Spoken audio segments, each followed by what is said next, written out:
Salut, c'est Marco de Top4Phone. Aujourd'hui, petite vidéo de présentation du LG Optimus L3, autrement appelé également le LG E400, c'est son nom de code, c'est sa référence. Donc le LG Optimus L3, qu'est-ce que c'est? C'est un smartphone à écran tactile, comme vous le voyez. C'est un smartphone compact, tout simplement parce qu'il tient très très bien dans la main et parce qu'il a des dimensions réduites. Il fait 10 cm de haut à peu près, je vais revenir sur ce point-là. C'est un smartphone qui présente également la particularité d'être un smartphone entrée de gamme, donc prix très très agressif. Aujourd'hui on le retrouve à moins de 120 € sur le web. C'est un positionnement volontairement souhaité par LG, tout simplement parce qu'aujourd'hui, lorsqu'LG a construit sa nouvelle gamme Optimus, LG a donc créé le LG L3, le Optimus L3 pardon, qui est celui-ci, le LG Optimus L5 qui est donc un petit peu plus moyenne gamme et le LG Optimus L7 que je vous ai présenté il y a quelques semaines qui est à la limite du haut de gamme. Et prochainement nous aurons également le plaisir de vous présenter le LG Optimus L9 qui lui est clairement un haut de gamme. Donc voilà, en fait, c'est pour vous donner une petite idée du positionnement de ce LG L3, donc Optimus L3, c'est clairement un entrée de gamme, et qui dit entrée de gamme dit forcément un certain nombre de concessions à faire sur des éléments, des spécifications techniques du téléphone. Alors la première concession sur laquelle vous allez devoir passer, le premier élément sur lequel il va falloir accepter la chose, c'est notamment son écran tactile. Alors son écran tactile, c'est un écran tactile capacitif. Donc déjà, c'est quand même la meilleure des technologies grand public aujourd'hui, par opposition à la technologie résistive, qui elle est une technologie un petit peu obsolète maintenant et qui n'est pas forcément très agréable à utiliser. Donc la technologie, c'est du capacitif, la meilleure. Donc c'est une vitre sur laquelle vous allez pouvoir très facilement saisir vos frappes. Donc là-dessus, il n'y a pas de problème. C'est un écran de 3,2 pouces encore, donc ça reste une dimension tout à fait acceptable. Il faut savoir qu'un iPhone 4 par exemple c'est 3,5 pouces, donc ça vous donne une petite échelle de comparaison. C'est surtout 262 000 couleurs, donc là on commence déjà à être un petit peu limite, mais là où vraiment il y a une concession à faire, c'est sur sa résolution. C'est un écran qui fait 320 pixels par 240 pixels, alors c'est un petit peu faible. Rappelons-le, c'est un téléphone entrée de gamme, donc c'est un petit peu faible en termes de résolution. C'est pas désagréable en termes de lecture, donc l'écran est tout à fait lisible, c'est-à-dire que lire une page web ou un email, un SMS est sans problème, ça ne pose pas de problème justement. Là où ça devient un petit peu plus pénible, on va dire, c'est lorsque vous allez regarder des vidéos, tout simplement parce que vous n'allez pas pouvoir profiter de la HD que pourraient vous offrir d'autres téléphones, ou la HD à laquelle vous pouvez être habitué, notamment lorsque vous regardez votre télé LCD. Donc voilà, c'est le premier élément sur lequel vous allez devoir faire une petite concession, c'est cette fameuse résolution. Mais je vous montrerai une petite vidéo YouTube justement après pour vous donner une petite idée de ça. Le deuxième élément sur lequel vous allez devoir faire une petite concession, c'est la vitesse processeur et la mémoire embarquée. Alors il faut savoir que le processeur c'est un simple cœur 800 MHz, ça encore ça peut passer, c'est pas trop le problème. C'est la mémoire vive, donc la mémoire, la RAM qui permet de faire fonctionner tout ce qui est applications et jeux, et système d'exploitation notamment, qui elle est un petit peu limitée puisqu'on retrouve 384 MO de mémoire vive, donc c'est un petit peu limite. Concrètement, qu'est-ce que ça génère comme situation? C'est simple, c'est que vous ne pourrez pas jouer à des jeux 3D avec ce téléphone. Et la deuxième conséquence, c'est que vous ne pourrez pas mettre ce téléphone à jour sur son système d'exploitation. Il faut savoir qu'il est sur un Android 2.3, encore une fois de plus je vais revenir là-dessus juste après. Un Android 2.3 qui marche très très bien, mais aujourd'hui, vous le savez, on est en Android 4.0. Il n'y a pas forcément très très grande différence entre les deux, les deux systèmes d'exploitation se valent et ils sont très très bons chacun, il n'y a pas de problème, mais vous ne pourrez pas faire la mise à jour. En tout cas, si elle devait être disponible un jour, je vous déconseille fortement de la faire parce que le téléphone n'arriverait pas à suivre le rythme. Donc voilà la deuxième petite concession sur laquelle vous allez devoir travailler. Une autre concession, mais à la rigueur, celle-ci on peut très très bien passer outre, c'est la mémoire de stockage. Il faut savoir que la mémoire interne de ce téléphone c'est 1 Go, donc il y a 1 Go de mémoire interne pour le stockage de vos MP3, vidéos, etc. C'est un petit peu limité, mais ça n'est pas vraiment très très grave, puisqu'en fait le téléphone, le LG Optimus L3 offre la possibilité d'ajouter une carte mémoire micro SD, donc c'est sur le côté droit du téléphone, sur le côté gauche, donc lorsque il est dos à vous, donc sur ce côté gauche, vous allez pouvoir tout simplement accéder à un emplacement, un slot, pour l'ajout d'une carte micro SD, sachant qu'aujourd'hui une carte micro SD de 32 Go, ça vaut entre 20 et 30 € sur le web, donc c'est pas trop catastrophique de n'avoir qu'un giga finalement de mémoire interne, puisque vous pourrez très bien ajouter une carte mémoire de 4, 8, 16, 32 Go octets de mémoire. À vous de faire le choix. D'ailleurs, cette petite passe là justement que je viens de faire en enlevant le cache batterie, donc cette petite étape me permet justement de vous montrer eh bien, cette batterie. La batterie c'est une 1650 mAh. Au regard de l'écran justement et de sa faible consommation énergétique, concrètement le LG Optimus L3 c'est un smartphone qui tient facilement une recharge de 3 jours. C'est-à-dire que l'autonomie de ce téléphone, avec une utilisation conventionnelle, convenable, quelques checks d'email, quelques appels, etc., c'est 2 à 3 jours. Donc on est sur une autonomie meilleure, plus importante en tout cas, que celle d'autres smartphones qui auraient des écrans plus grands. Donc voilà, finalement la contrepartie positive d'un écran de petite taille avec une résolution relativement faible, c'est finalement d'avoir un aspect peu énergivore, donc de la part de cet écran. Donc bon point, en tout cas pour la batterie et l'autonomie. Si on fait donc une petite passe sur ce fameux écran, sur ce fameux système d'exploitation qui est Android 2.3, donc qui dit Android dit forcément Google, on est dans l'univers Google et on a toutes les applications Google de base. C'est-à-dire qu'on a du Latitude, du Address, du Maps, du Google+, etc., etc., du Talk, du Gmail, bon. On a aussi ce fameux logiciel de navigation sur lequel je reviens très très fréquemment en général lorsque je présente un téléphone doté d'Android, et c'est le fameux Google Navigation. Alors Google Navigation, c'est ce fameux logiciel, ce software GPS, sachant donc qu'il y a une puce GPS dans le téléphone, qui vous permet de naviguer. C'est un très très bon software de navigation, très bon logiciel de GPS, qui présente la particularité d'être tout le temps connecté en data, donc pour rafraîchir la carte sur laquelle vous vous déplacez. Il va constamment aller sur Internet mobile, récupérer de la carte, donc récupérer de la donnée et vous l'afficher.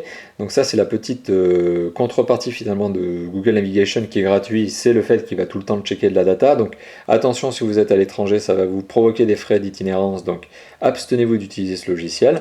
Mais lorsque vous êtes en France métropolitaine et si vous avez un forfait illimité en data, eh bien n'hésitez pas, c'est un très très bon logiciel et qui présente la particularité, comme je vous l'évoquais, d'être gratuit, de surcroît. Donc pour revenir à Android 2.3, donc forcément un très bon système d'exploitation, très complet, très bien fait, sur lequel LG a calqué une surcouche graphique qui vous donne un petit peu plus d'agrément en termes d'utilisation, parce qu'il faut dire que Android 2.3, lorsqu'il est en brut de décoffrage, il n'est pas très très agréable à utiliser, en tout cas pas très agréable à regarder. Là on est sur quelque chose qui est très ergonomique, très fonctionnel et plutôt design, donc là-dessus il n'y a pas de problème. Donc ça c'était donc pour cet aspect, on va dire, système d'exploitation, operating system comme on le dit en anglais. Alors maintenant si on fait un petit tour du téléphone en lui-même, ce qui va me permettre d'ailleurs de vous présenter l'appareil photo qui se trouve à l'arrière. Alors, comme je vous l'évoquais, c'est un écran 3,2 pouces sur la face avant. Donc la face avant, elle est complétée par 3 autres boutons. Un bouton physique, ici, qui est le bouton Home. Un bouton en retour, donc qui est un bouton sensitif, rétro-éclairé. Et un bouton contextuel, qui est celui-ci, qui vous permet d'avoir des fonctionnalités supplémentaires lorsque vous vous trouvez dans un endroit, dans une application, etc. Donc voilà. Donc ce sont deux boutons sensitifs, un bouton physique, un écran tactile, le fameux haut-parleur, le marquage LG, on vient de le voir. Sur le dessus du téléphone, qui, vous l'aurez remarqué, est doté d'un pourtour chromé. Alors sur le dessus du téléphone, enfin chromé aluminium, hein, c'est pas trop brillant non plus, c'est plutôt de l'aluminium on va dire. Donc sur le dessus du téléphone on retrouve un jack 3.5 et un bouton physique on-off, veille, voilà tout simplement. Sur le côté gauche du mobile on retrouve le bouton volume plus-moins, sur le côté droit on ne retrouve rien, il n'y a pas de bouton. Et sur le bas du mobile, on retrouve la connectique câble USB, micro USB, qui vous permettra de synchroniser et aussi de recharger le téléphone, et avec l'entrée son. Voilà. À l'arrière du mobile, qu'est-ce que l'on retrouve? Alors on retrouve bien évidemment ce cache-batterie. Le cache-batterie est en plastique, donc qui se retire. Donc ça c'est la petite information. Donc vous pouvez, et comme je vous l'ai montré, accéder à la batterie, à l'emplacement micro SD et à la carte SIM, qui est une carte format classique qui est sous la batterie. À l'arrière du mobile, qu'est-ce que l'on retrouve juste au-dessus du marquage LG? On retrouve bien évidemment le capteur photo qui est un 3 mégapixels, pas de flash LED. Le capteur photo est doté d'un autofocus et a une fonction caméra VGA, donc c'est un 0,1 mégapixels. Une fonction caméra qui est un petit peu limitée, donc la qualité des vidéos qui seront prises avec ce téléphone sont, on va dire, plus que passables. Tout cela étant lié en fait à la performance du téléphone. Comme je vous l'ai évoqué tout à l'heure, le processeur et la mémoire vive sont un petit peu limités, donc ça ne permet pas forcément d'exploiter à fond un optique photo et donc de le transformer en caméra et d'avoir une haute résolution caméra. C'est tout simplement la vitesse processeur et mémoire vive qui empêche ce genre de choses. Malgré tout, les photos, elles, quant à elles, sont de qualité convenable. Voilà. C'est des photos, ce que j'appelle les photos des pannes. Vous le savez, je suis un peu maniaque en photo maintenant, vous commencez probablement à me connaître au regard de toutes les vidéos que j'ai fait de tests de mobile. En général, je dis que pour prendre des photos, il vaut mieux prendre un appareil photo qu'un téléphone portable. Le téléphone portable, en général, ça prend des photos, mais c'est des photos faites pour dépanner ou des photos sur l'instant. Rares sont les téléphones portables aujourd'hui qui ont des vrais bons capteurs photos. Ils sont d'ailleurs tellement rares qu'ils se comptent sur les doigts d'une main. Alors, voilà, ça c'était pour le petit tour un petit peu du mobile, le petit tour de présentation. Alors maintenant en termes de dimension et en termes de poids, on est sur un téléphone qui fait 10,3 cm de haut. C'est relativement compact, hein. Vous voyez, ça tient très très bien dans une main. C'est un téléphone qui fait 6,2 cm de large et qui fait 1,2 cm d'épaisseur. L'autre point, et qui est un point très positif, qui est lié aussi à son écran et à sa compacité, c'est son poids. Il ne pèse que 110 grammes, donc c'est dans la moyenne basse finalement en termes de poids des smartphones. C'est un téléphone qui est léger au regard du poids standard aujourd'hui des autres smartphones qui sont plutôt aux alentours de 140 grammes. Donc on a 30 grammes de gain, ça se sent dans une poche, c'est plus agréable en termes de transport. Voilà, dans une poche en tout cas il passe très très bien et c'est plus sympathique d'avoir un téléphone léger. Alors comme je vous l'ai évoqué maintenant, enfin comme je vous l'ai évoqué non, mais comme je vais vous l'évoquer, ce téléphone en termes de connectivité, qu'est-ce qu'il a justement? Eh bien c'est un quadriband, donc vous pourrez l'amener partout avec vous dans le monde entier, donc pour passer des appels et recevoir vos appels, ainsi que vos SMS. A noter que sa connexion internet, elle, n'est qu'une Edge, c'est là le problème, c'est que finalement, si vous utilisez le logiciel que je vous ai montré tout à l'heure qui est Google Navigation, eh bien vous allez devoir vous appuyer sur une connexion Edge et non pas 3G, donc ça risque d'être un petit peu lent en déplacement. Pour pallier à ce point, vous avez du Wi-Fi, et donc forcément si vous êtes à la maison et si vous êtes en hotspot, eh bien vous pourrez vous affranchir de cette problématique de Edge, tout simplement parce que votre téléphone va régulièrement checker son réseau Wi-Fi et essayer de se connecter en Wi-Fi pour avoir plus de vitesse. Le Wi-Fi bien géré sur ce téléphone, c'est un BGN, il n'y a pas de problème, ça se connecte et ça ne bug pas, ça ne lag pas. Donc lorsque vous ouvrez une fenêtre internet, il n'y a pas de problème, je vais vous en ouvrir une juste après. Il est Bluetooth 3.0, il est micro USB comme je vous l'ai montré, il a un jack 3.5 sur le dessus, il a un emplacement micro SD, donc en termes de connectivité, eh bien, il est bien fait, il est bien placé, il n'y a pas de problème là-dessus. Et la batterie, donc comme je vous l'évoquais, c'est une 1600 mAh, donc une bonne batterie qui permet une bonne autonomie du téléphone, une autonomie donc de 2 à 3 jours en utilisation convenable, classique, conventionnelle. Voilà, donc vous l'aurez remarqué, c'était un téléphone, donc je reviens là-dessus, je fais une petite synthèse, c'est un téléphone compact, qui vient très très bien en main, avec un écran 3,2 pouces, résolution un tout petit peu faible, mais qui vient justement en conséquence de ce positionnement prix très agressif. C'est un entrée de gamme finalement, le LG Optimus L3, rappelons-le, qui vaut moins de 120 € sur le web. Donc forcément, toutes ces petites concessions que vous allez devoir faire si vous devenez acquéreur de ce téléphone sont liées forcément à cette recherche absolue du prix.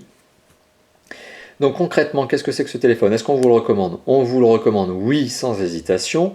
Si vous recherchez un smartphone compact, c'est le cas, il est compact, de qualité. L'assemblage et les matériaux utilisés sont de bonne qualité, donc c'est du LG, il n'y a pas de problème là-dessus. Voilà, un téléphone compact de qualité en termes d'assemblage et surtout à un prix très agressif. Voilà vraiment, si vous êtes à la recherche d'un smartphone avec un prix très agressif, donc très bien placé, qui vous permet malgré tout d'aller sur internet et de voir des belles pages internet telles que Top 4 Phone, notre blog, et de naviguer sur internet sans aucun problème avec l'utilisation de votre Wi-Fi tout simplement. Donc là on voit, là je suis en train de lancer une page web et là je suis sur une page que je n'ai jamais chargée, donc en train de me calquer sur mon réseau Wi-Fi. Bon, il faut dire que les pages de Top 4 Phone sont un peu lourdes parce que vous le savez, on met des vidéos, des photos, donc on fait pas dans les pages légères nous. Voilà, donc vraiment, voilà, en termes de navigation, c'est bon.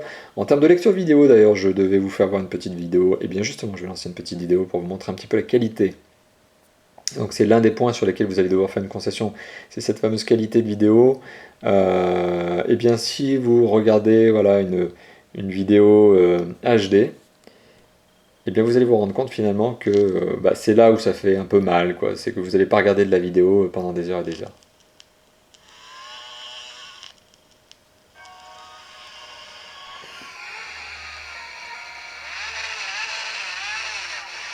Alors vous le savez, je suis fan de moto, donc forcément je vous montre une vidéo de moto, comme d'habitude, hein, c'est soit de la moto, soit de la voiture.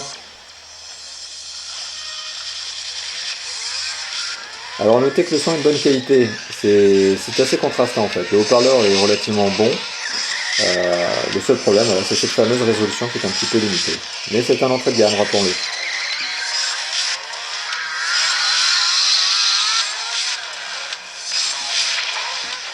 Voilà. Donc ça, c'était pour l'aspect vidéo. Maintenant, si je devais aussi faire un petit rappel, parce que je ne vous l'ai pas montré, c'est forcément comme ce téléphone est basé sur Android, il a le lecteur vidéo, photo, MP3 de base. Donc voilà. Si je fais un petit aperçu du lecteur vidéo, voilà ce que ça donne. Donc avec des petites miniatures justement de vos vidéos. Maintenant, si je vous montre un petit peu le lecteur MP3, voilà ce que ça donne. Avec cette petite surcouche graphique. Et encore une fois de plus, le son du haut-parleur est de bonne qualité, donc c'est pas un problème.